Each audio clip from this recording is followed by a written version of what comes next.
नमस्कार, मैं मनीष कुमार स्वागत करता हूं आप सभी का अपने YouTube channel study with Manish पर। दोस्तों, आज हम लोग पढ़ने वाले हैं 1857 की क्रांति।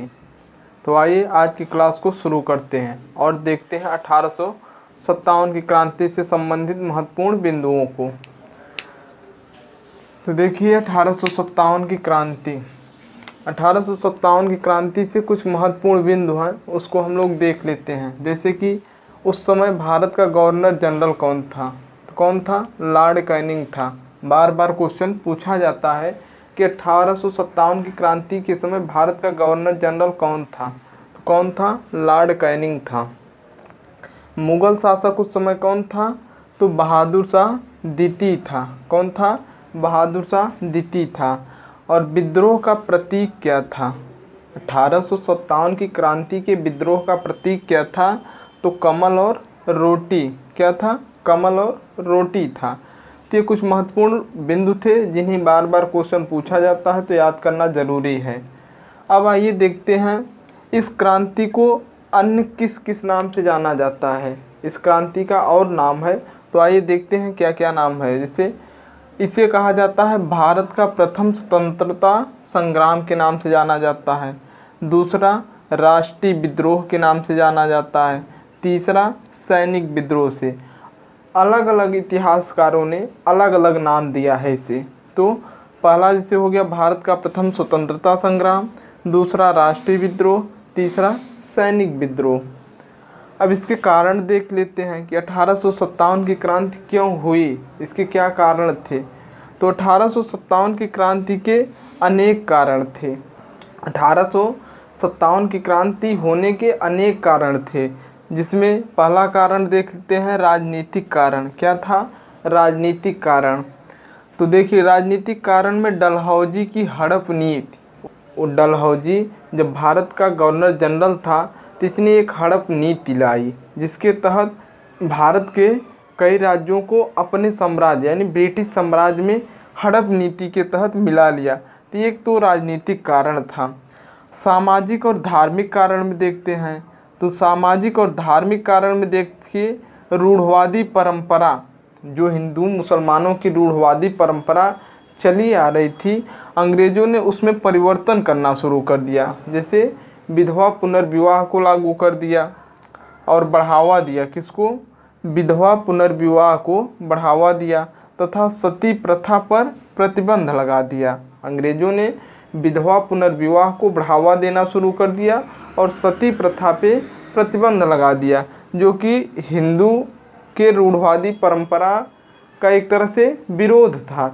सामाजिक और धार्मिक कारणों में प्रमुख कारण था। अगला देखते हैं आर्थिक कारण।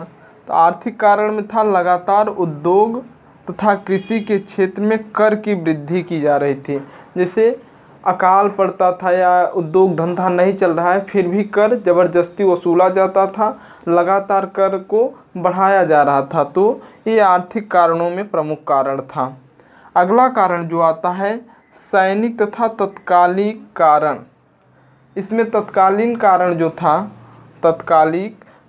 था उसको देखते हैं। तो अंग्रेज़ों तथा भारतीय सैनिकों के मध्य भेदभाव। ये तो सैनिक कारण हो गया कि अंग्रेजी सेना और भारतीय सेना जो थी तो उनमें भेदभाव किया जा रहा था। अगला है कि तत्कालीन कारणों में 1857 की क्रांति का प्रमुख कारण था। तत्कालीन कारण जो था 1857 की क्रांति के होने का प्रमुख कारण था। तो तत्कालीन कारण में देखते हैं क्या कारण था। तो 1856 ईस्वी में पुरानी बंदूक का क्या नाम था? तो ब्राउन बैस नाम था, जिसके स्थान पे एक नई बंदूक आती है जिसका नाम क्या था? Enfield rifle. क्या नाम था? एनफील्ड राइफल था। जो तत्कालिक प्रमुख कारणों में था कि 1856 ईस्वी में पुरानी बंदूक जिसका नाम क्या था? ब्राउन बैस के स्थान पे एक नई बंदूक लाया गया जिसका नाम क्या था? एनफील्ड राइफल था। तो इस राइफल में जो नई राइफल आई एनफील्ड राइफल, इस राइफल में कारतूस को भरने से पहले मुंह में खोलना पड़ता था। जो कारतूस था उसको बंदूक में भरने से पहले मुंह से खोलना पड़ता था, जिसमें गाय और सूअर की चर्बी का प्रयोग किया गया था। तो एक तरह से सैनिकों के, चाहे वो हिंदू हो चाहे मुस्लिम हो, सैनिकों के धर्म के विरुद्ध था। गाय जैसे हिंदुओं से संबंधित, सूअर मुसलमानों से संबंधित हो गया, तो ये अपने धर्म के विरुद्ध अंग्रेज़ों की चाल समझे और इन्होंने सैनिकों ने इस कारतूस को चलाने से मना कर दिया। तो परिणाम क्या निकलता है कि बैरकपुर छावनी के सैनिक मंगल पांडे ने इस कारतूस को मुंह से काटने से स्पष्ट मना कर दिया।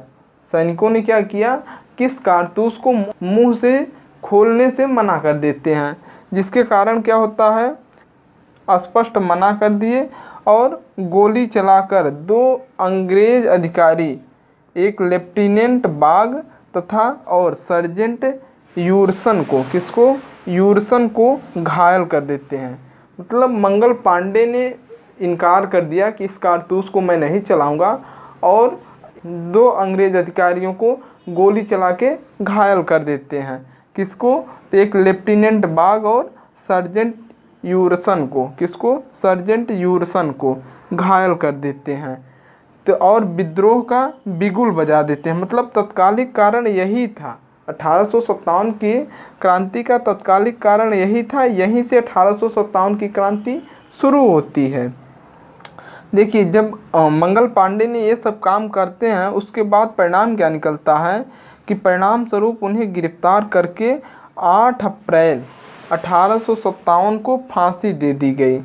तो सबसे पहले फांसी किसको दी गई, मंगल पांडे को दी गई।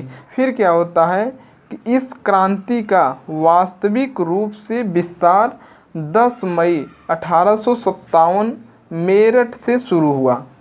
8 अप्रैल 1857 ईस्वी को 8 अप्रैल 1857 ईस्वी को मंगल पांडे को फांसी दी जाती है। फिर 10 मई से क्या होती है, 10 मई से मेरठ से ये क्रांति व्यापक रूप से शुरू होती है। तो आगे देखते हैं कि मेरठ की सेना ने 11 मई को दिल्ली पहुंचकर क्या करती है, 11 मई को दिल्ली पहुंचती है और 12 मई को बहादुर शाह द्वितीय को दिल्ली का शासक घोषित कर देती है।